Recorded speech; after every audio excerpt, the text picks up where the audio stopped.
Good morning, everyone. We will get started in just 1 minute.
All right, everyone. Looks like we still have a few people joining, but we will go ahead and get started. Thank you all for joining us today. My name is Kayla Ellis from the Community Foundation, and I will be moderating the event today. I just have a couple reminders for everyone before we get started. If you haven't already, please make sure that your microphones are on mute, just so that we don't get any interference during the presentation. And as the presentation is going on, if you do have any questions, please feel free to enter those into the chat, and we will do a Q&A session at the end to address any of those questions that we do receive. Now, I would like to welcome our President and CEO, Alicia Dix, to provide some updates on the work that we've been doing. Thank you, Kayla, and good morning and welcome, everybody. It's so nice to see so many faces we haven't seen in a long time, and for those of you who are sharing your cameras. And again, we're so grateful that you're taking the time out of what I know are very busy schedules to join us today. As we all know, over the past few months, a lot has happened, and we thought it would be a good opportunity to get our nonprofit community together to share with you some of the work we've done and are doing, and what is to come on some of the announcements we've made in the past couple of months. As always, we thank you, our partners, for how you continually step up and fulfill the needs of this community. We're just so grateful that you're taking the time with us today and for all the work you do every day. And we really hope that you find this presentation useful. So, over the past few months, many organizations, including the Community Foundation, many funders and nonprofits across the country are taking action to advance racial equity and social justice.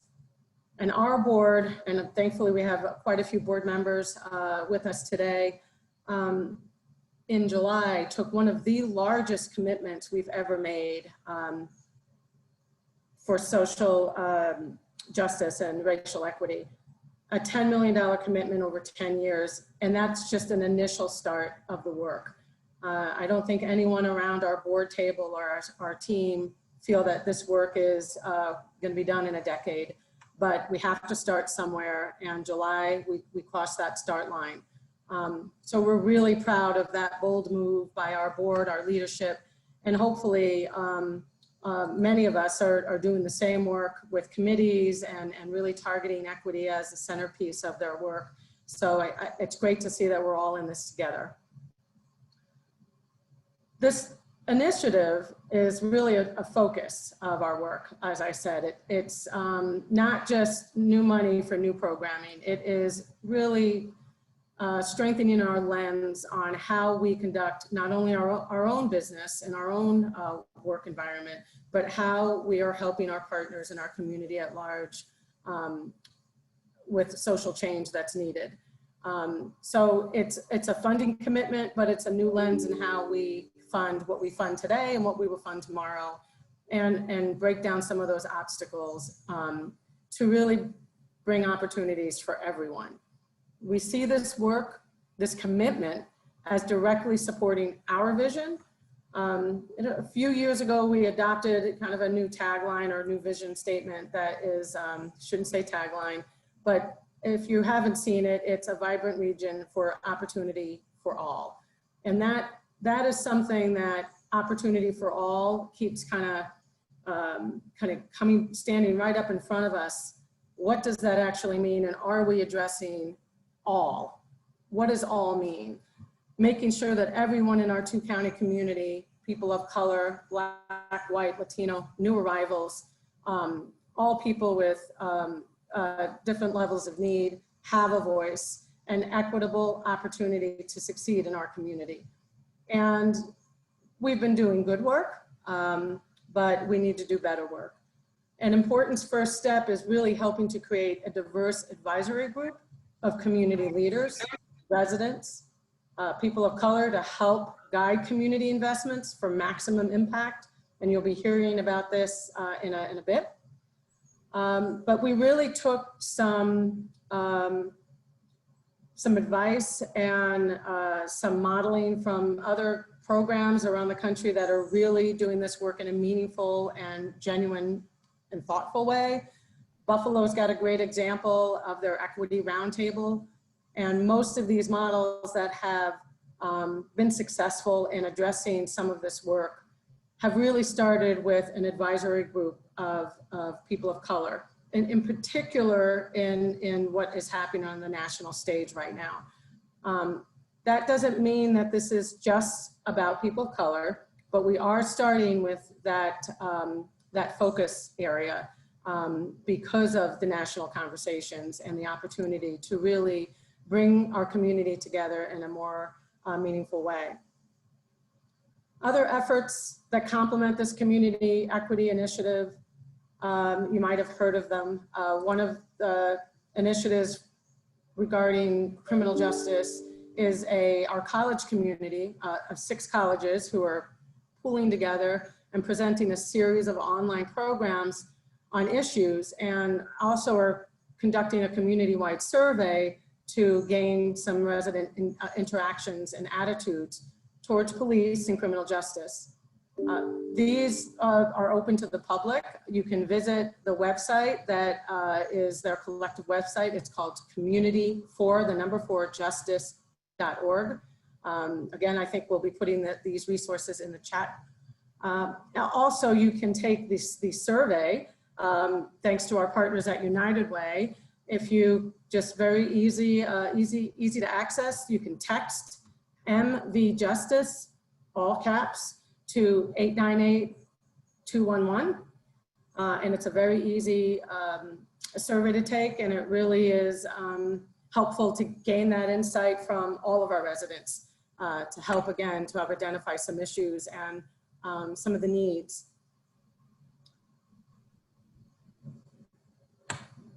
So as we move forward, we still feel that engagement is one of the biggest things we need to move the needle on in this equity work.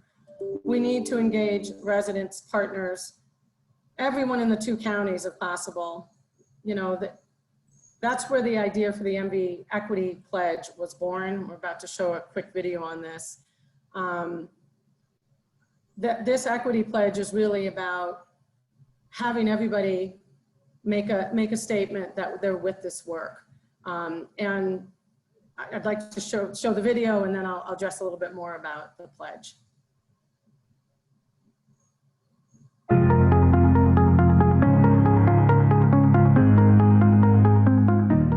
Unlike any other, this is a moment in history for our community and our nation.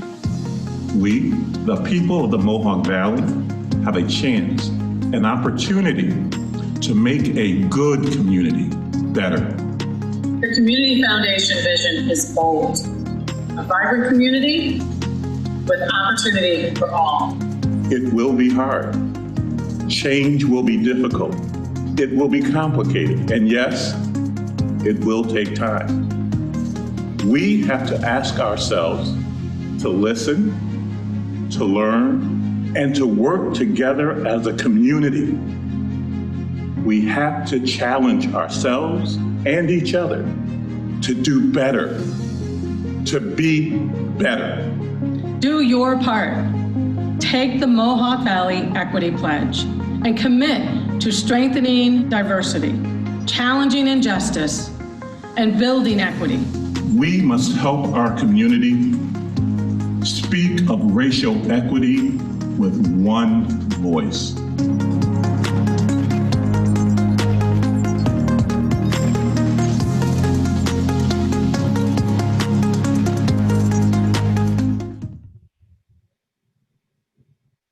Thank you, Kayla. And I just want to thank our team for the great work in putting this pledge together. The logo that you see there was actually designed by an artist in the community, a person of color who, again, we're trying to change the way we work and really reach out and go deeper in our relationships with our community partners.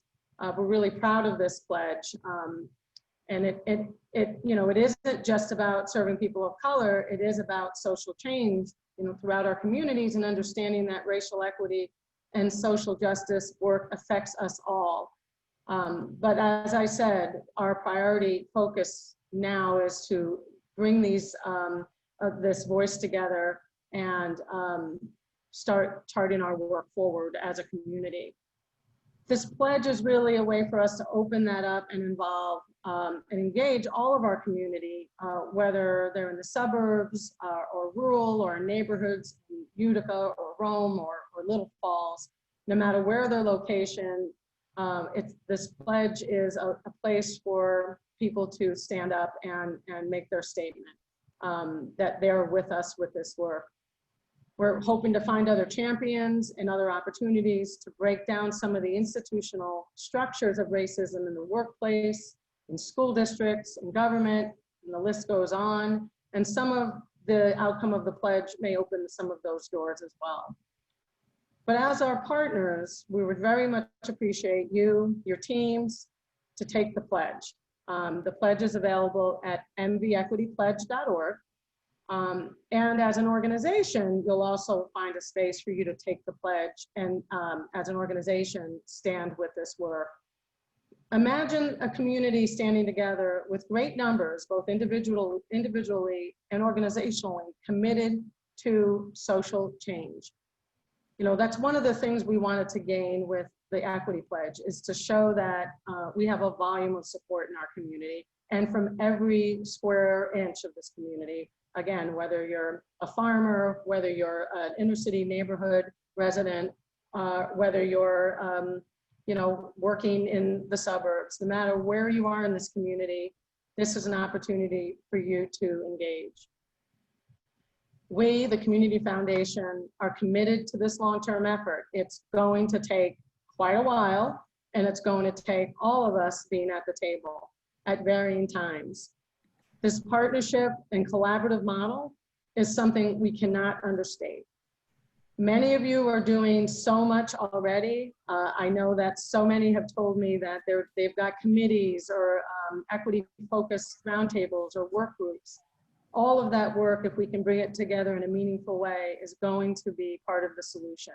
If we all are doing it in our own bubbles, I think we will not gain as much success as we could if we did it in a collaborative way. Kayla?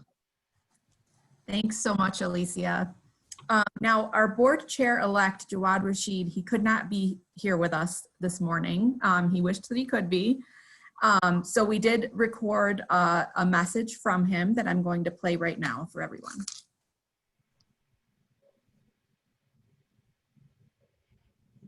We are delighted to have this many not-for-profit organizations in our community join us today for this vital, vital work we call racial justice and racial equity.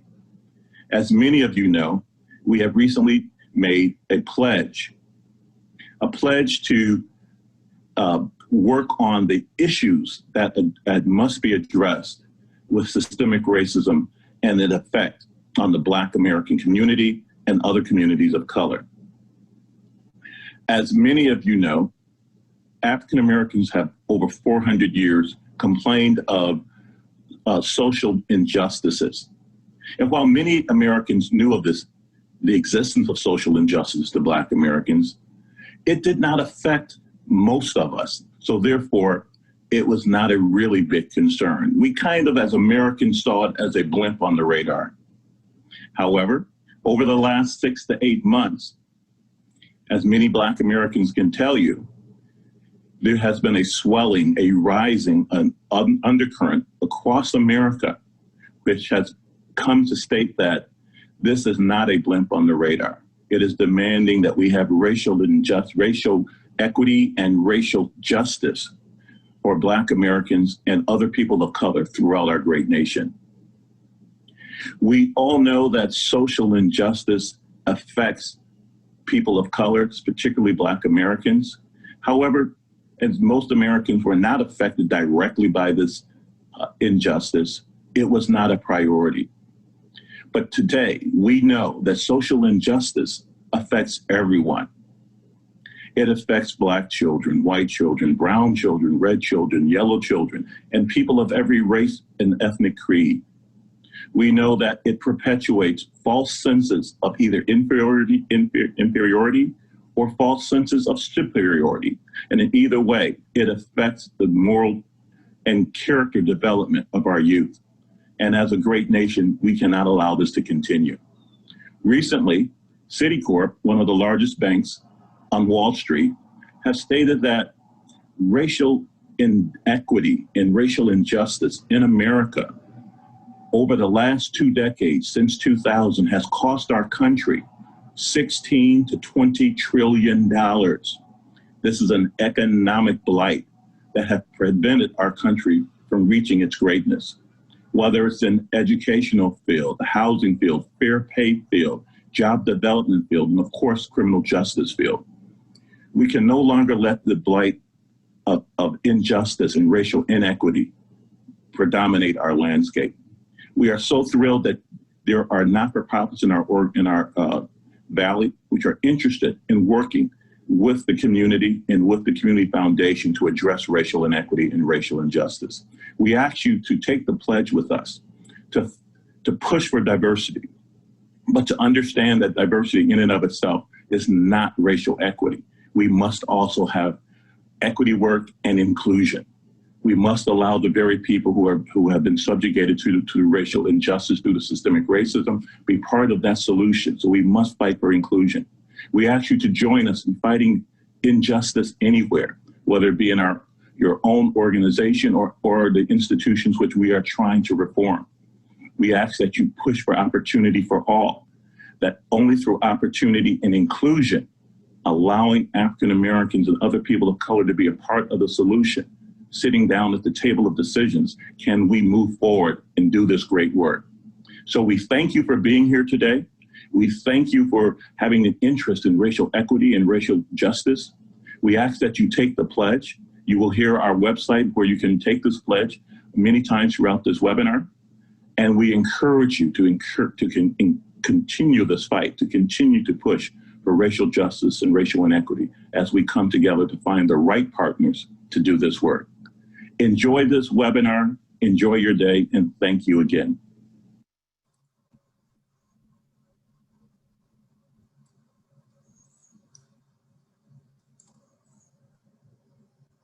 I wish I could thank Jawad.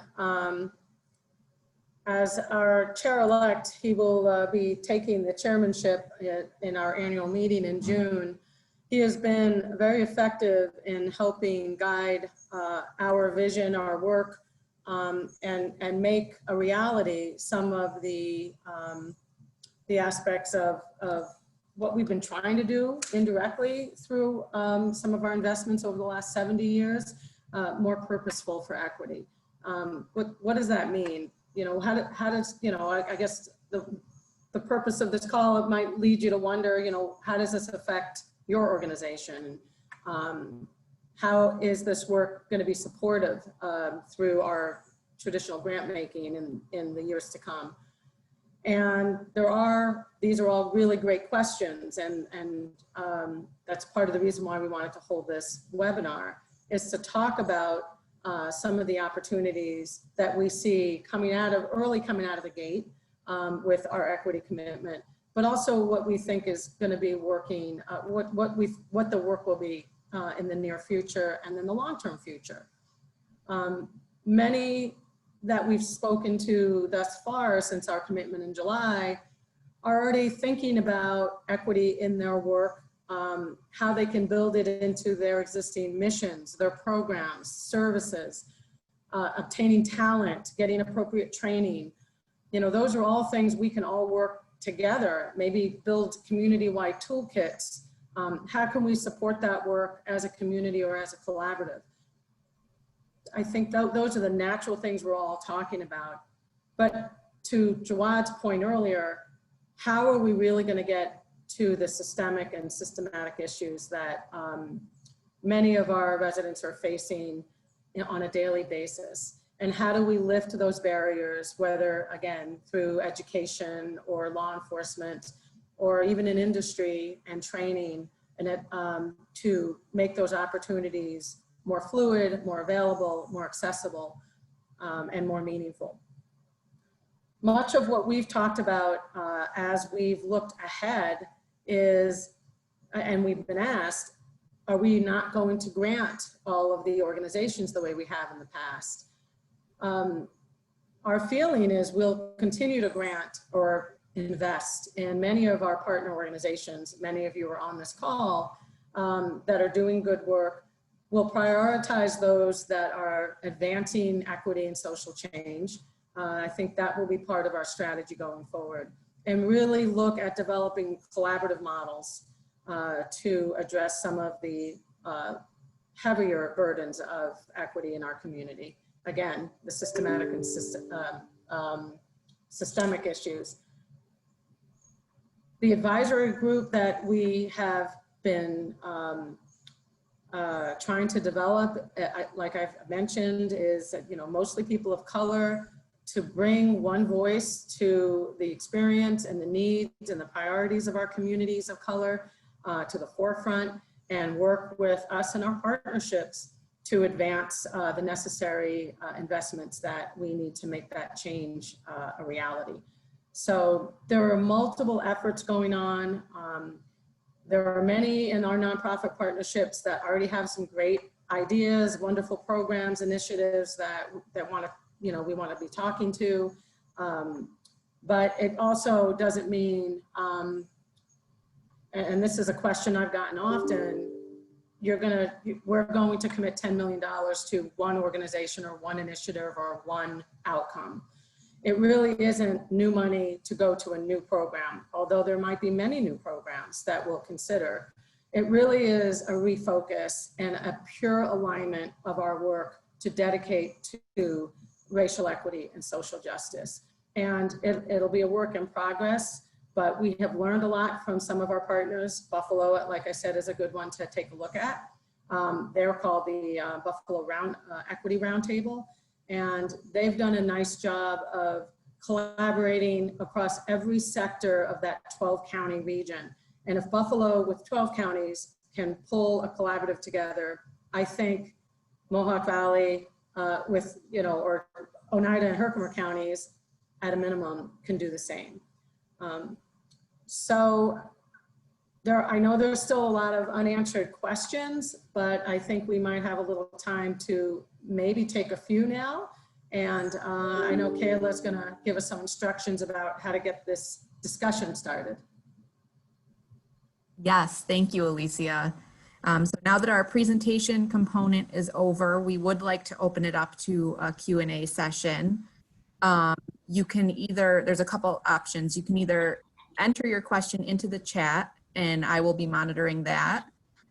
Or you can use the raise your hand feature, which is located, if you open up the participants panel, it'll be all the way at the bottom, and you can raise your hand and I'll call on you to unmute and speak. So anyone who has questions, now's the time.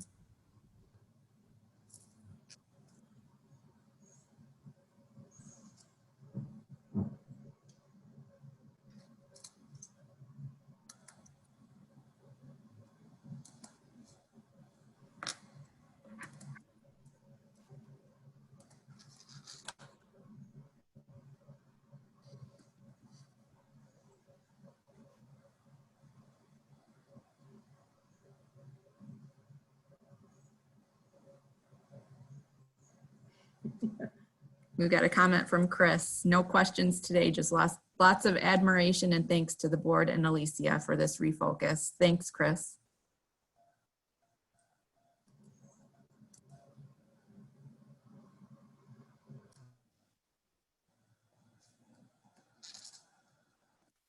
From Olivia, we've got, out of curiosity, how many organizations are represented today?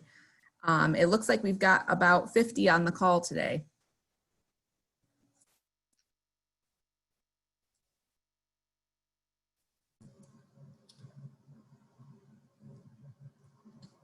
This slide, while people are thinking of their questions, what we found when we did some initial outreach to some of our area partners, the language is misunderstood in some of this work or not fully clarified, right? A lot of folks get equity and equality confused.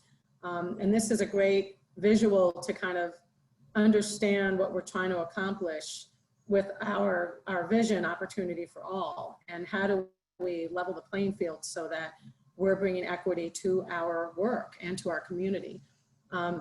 We shared this, and hopefully that can stimulate some thought or some ideas about how you as an individual and as an organization can start addressing equity in your work, in your organization.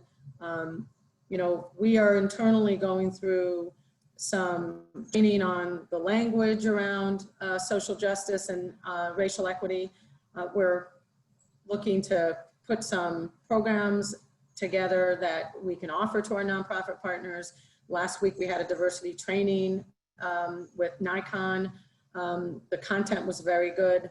I think everybody can take that content and deliver it within their firms. So, we're going to really make an effort to share as much information with each other, and the equity website, we're hoping to fulfill that, maybe make some toolkits there so that we can really share best practice and what we're all learning from these experiences and from this work.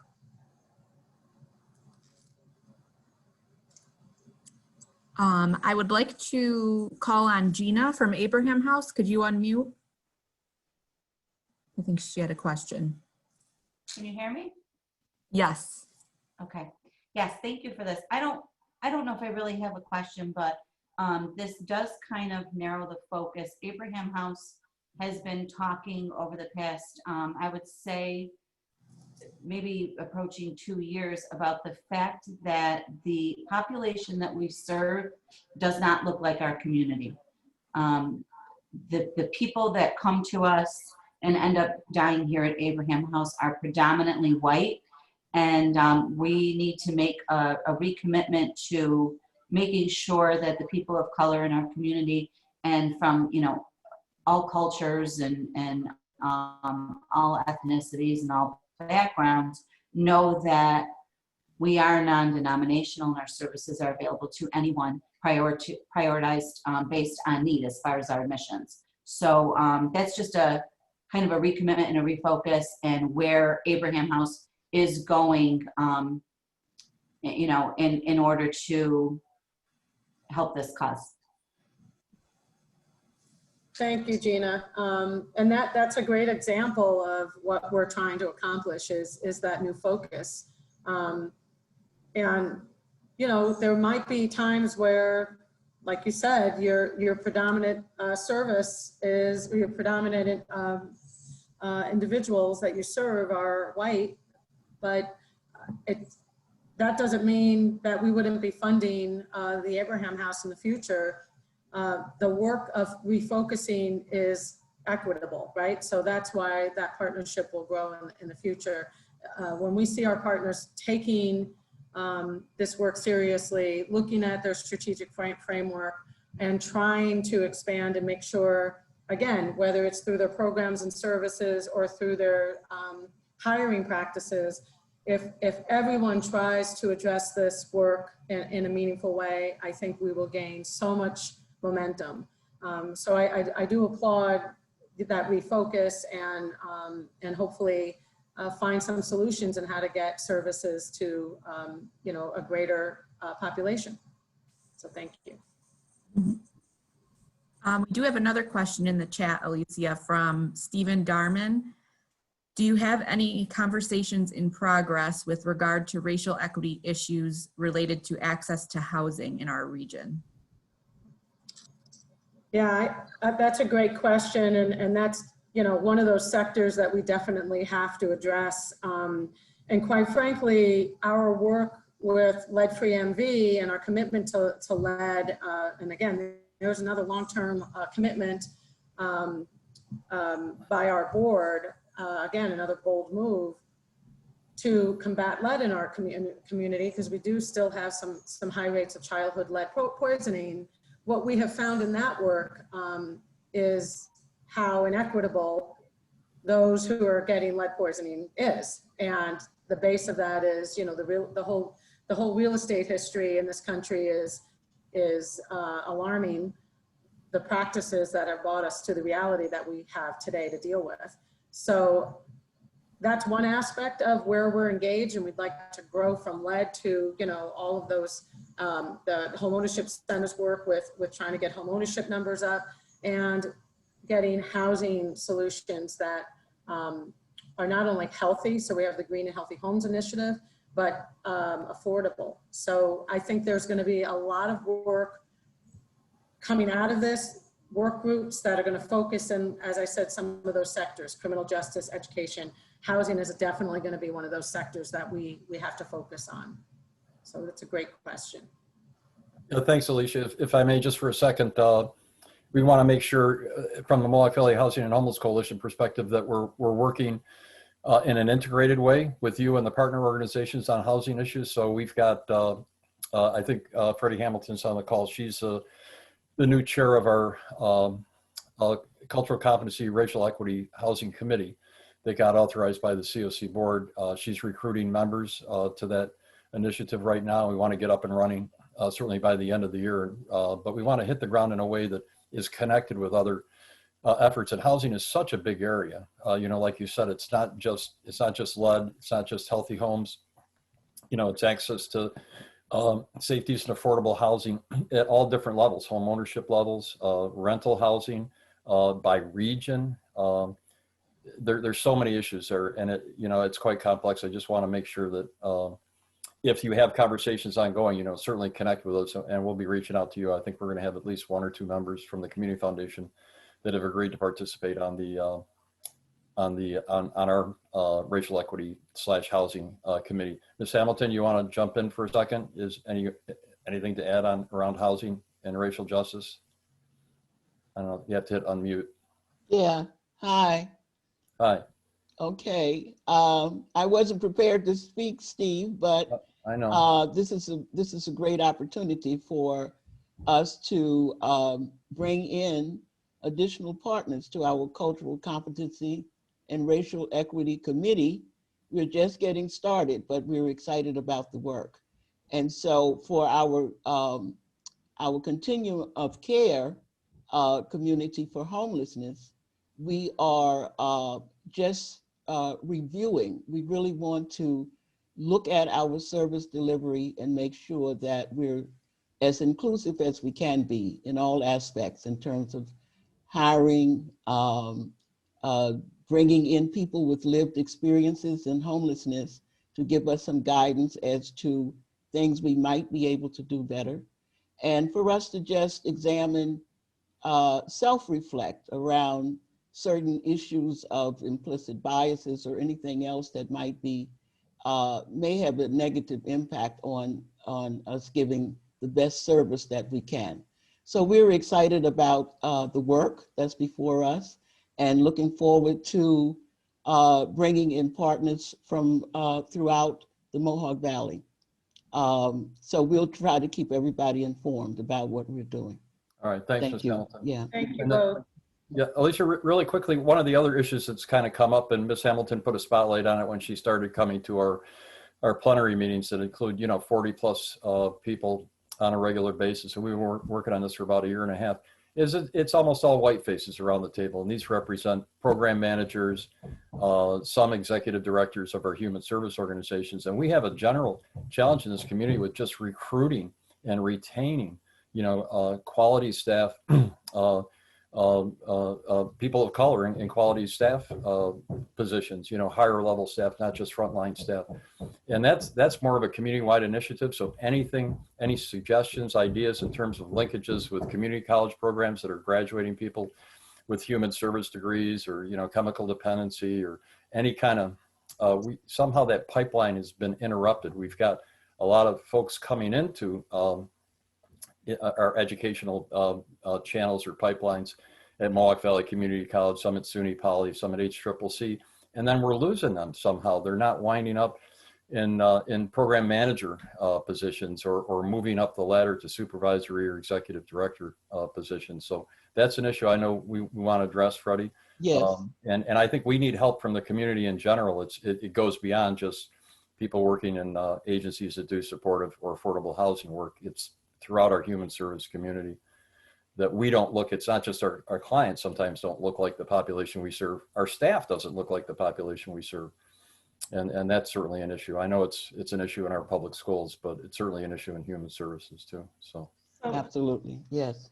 A couple things that I'm glad those comments are made because there are so many opportunities for our community to do things better and differently. And I think this is where, last year we had said to many of our nonprofit leaders late last year in 2019 that we were preparing 2020 to be the year we changed our grant making process and converting this to more solution-based investing, which is more collaborative and partnership-based investing than the singular grant making, which has worked. For 70 years, we've gotten tens of millions of dollars out the door, and that work has been very good and supportive, and it still needs to be necessary and available.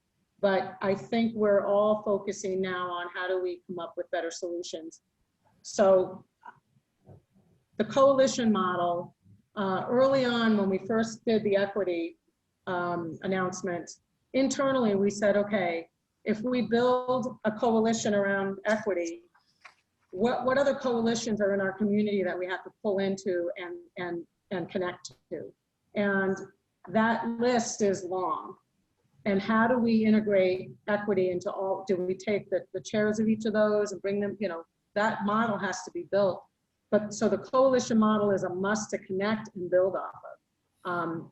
Also, all of the equity committees or task force that all of us individually are trying to build. How do we connect all of that work and make sure that we're all getting, again, the best in practice, great information sharing, and just building a community of knowledge around the equity work that we're all doing, instead of, again, doing it in our silos. We're so good at that. We are getting better at working together. I think this work is really going to force us to work together. And the way we invest as a community foundation is really going to be rewarding partnerships, collaborations, and bringing better solutions and outcomes. On workforce, Steve, the talent pool, it has to change. You know, we've invested in, we made a commitment to workforce development last December with many of our industry and economic development partners. That work is really about prioritizing access to job training and skills to vulnerable populations of people of color. We've also made a commitment in leadership through MVCC and Leadership Mohawk Valley and Neighborhoods Rising to get those doors open and the training necessary. So we've already made some of these commitments now through equity, tying all of those initiatives together and trying to, again, gain better traction in our work, making equity the focus. I think we'll accelerate some of those programs and build and enhance them so that we have even greater outcomes that are coming. And I know Pam Matt's on the call and Kevin Markin from On Point, Young Scholars and On Point. Those are other great examples that constantly show good outcomes and bringing opportunities to those that without those programs or that, you know, that model would not be achieved. Junior Frontiers is another great example. So we have really good infrastructure. I think we can make it so much better using these collaborative models and the coalitions that are existing, bringing them together through this equity work. So, and I liked, Mrs. Hamilton, what you just said, you know, you're just getting started. I know we made the announcement in July, but we're just getting started too. Any of you guys that know me know how impatient I am. I would hope that we're further along than we are. But when I look at what our team has done so far and the outreach and the conversations we've been having nonstop, we're really hopeful. It is something we can improve in our community. And I think conversations like this are a way for us to remind ourselves that we just got to keep at it and keep working together and keep those doors open. Freddie and Stephen, we actually have a question in the chat from Chris at the Utica Public Library. Is Freddie taking suggestions for people to be on the committee? If so, how do we share them with her? You can send an email either to me or Ms. Hamilton. Send it to me and I'll make sure. Ms. Hamilton's the chair, so she's the authority on this committee, but I'll forward all that communication to her. And you can reach me at sdarman@mvhomeless.org, or my other email is socsci@dreamscape.com. And just let me add, I've gotten a few emails requesting to join the committee. Yes. And my email address is fhamiltonma, all one word, @gmail.com.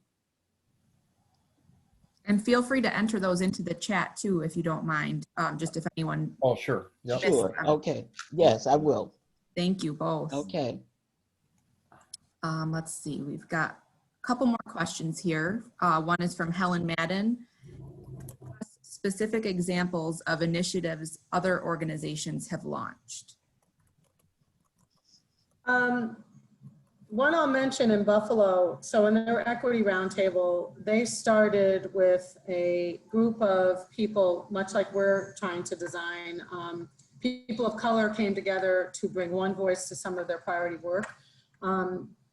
Buffalo is a different community, obviously. They actually have an African-American Chamber of Commerce, so the director of that chamber, the mayor of Buffalo is African-American, so they already had some leadership infrastructure to build off of.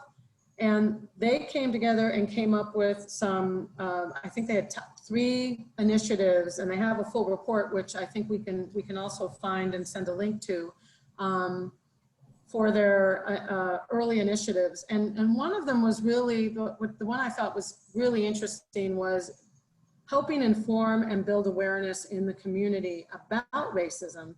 And we have some of the incidents that Buffalo has where we have many of our residents who really don't see a problem. Some think it's a problem in a bigger city. They found the same thing. So they really went out and did some community focus groups, a lot of community outreach. They did things, you know, like a website development, and I don't think they did a pledge per se, but they really went out to try to engage the community to again, get that education and awareness elevated. And that does help identify new partnerships, new potential talent that we can bring into the work.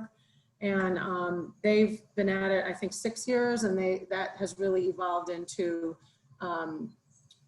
supportive task force work. So in particular, I can't think of any of the work in particular off the top of my head, but they had some task force that evolved that were very specific in outcomes. And I think that's how most communities are evolving this work. It's through resident engagement, informing the process, and making decisions to invest appropriately.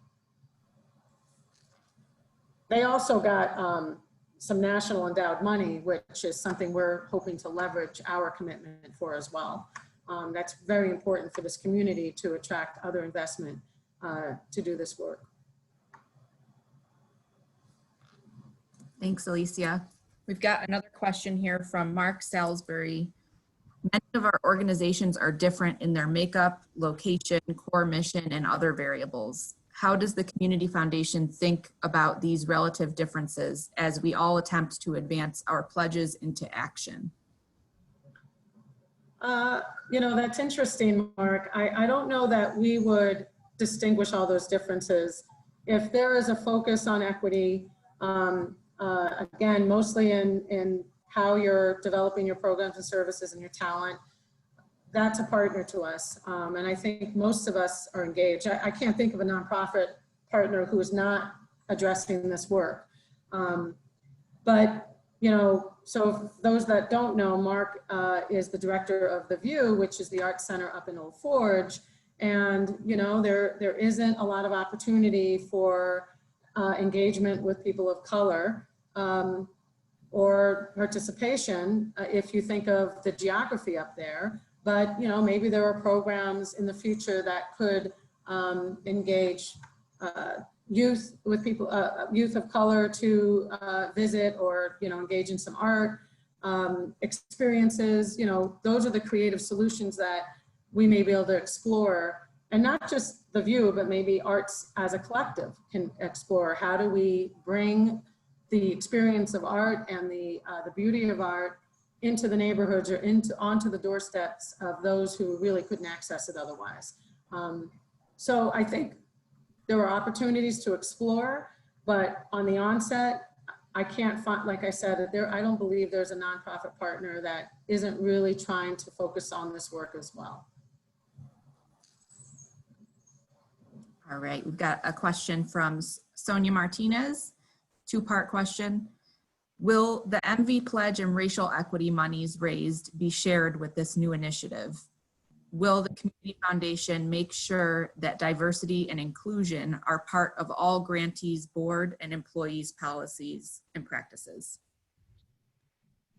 So the second question, if we do grants in the future, which we always say we're trying to get out of grant making, but we'll always have to be a grant maker because we're one of few in the region that provide grants. So we always will be a grant maker. So we'll always have a grant round. I think it's safe to say that. It might be limited, but we most likely will prioritize those nonprofit partners that have shown the effort and hopefully success of gaining equity within their organizations. So I think that will become a priority criteria. It will not exclude anybody, but you know, those organizations will definitely rank higher, so to speak, in the review process. We've yet to put that in place, but those are the concepts we are considering. Kayla, what was the first part of that question? I'm sorry. Will the MV pledge and racial equity monies raised be shared with this new initiative? Yeah, that's a great question, Sonia. So for those that may not know, we have the $10 million 10-year commitment from the organization, from the board.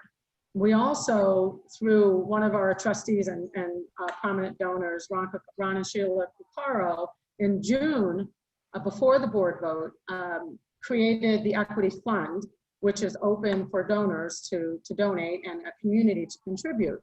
And that fund is going to be available for this work, as well as our commitment as an organization. So much of those funds will be parlayed appropriately as this work grows. And we really thought it was important when we started the fund, again, this was pre-commitment, that we opened the door and gave the opportunity of our residents to participate in the Equity Fund directly. So it is open. There is a way to donate. If you take the pledge, the donate button is available for those that want to continue to do a financial contribution. But we would like to grow that fund again to balance some of the needs. $10 million in 10 years, we all know is not enough. It is a start, but that's why, the Equity Fund will support it, as well as trying to go after some of, like I said, some of these national endowments and other partner funding, whether they're government or agency, to do this work as well. So we always say we never do anything alone, but we do like to get the pot started to stir, right? So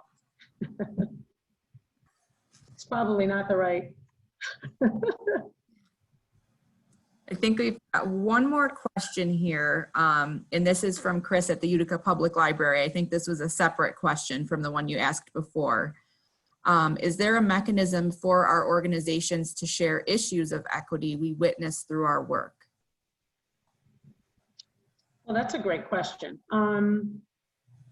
I think we need to create that instrument. How do we share in a meaningful way our challenges, not just the opportunities and all the things that we're all trying to do with training and diversity, HR practices, and really, again, honing in on those skill sets to make sure that we have an equitable reach. But the challenges are just as important as those opportunities. And I think that's something we can take back and see if we can create a nonprofit partnership platform where we're sharing information and challenges. Sometimes it's as easy as giving us a call, Chris, and if there are others that we know are dealing with the same challenges, maybe we can get a quick work group or roundtable together. And again, everything we learn, we'll be able to use our website and our tools through Equity to share that information appropriately. Perfect. Thanks, Alicia. I think we have all of the questions covered. And as long as there's no more, I think we're good to wrap up. I did put in the chat, if you do have any other questions, please feel free to email those to info@foundationhoc.org, and we can direct your question appropriately. And we thank you so much for joining us and hope everyone enjoys the rest of their day. Nice to see everybody. Thank you. Thank you.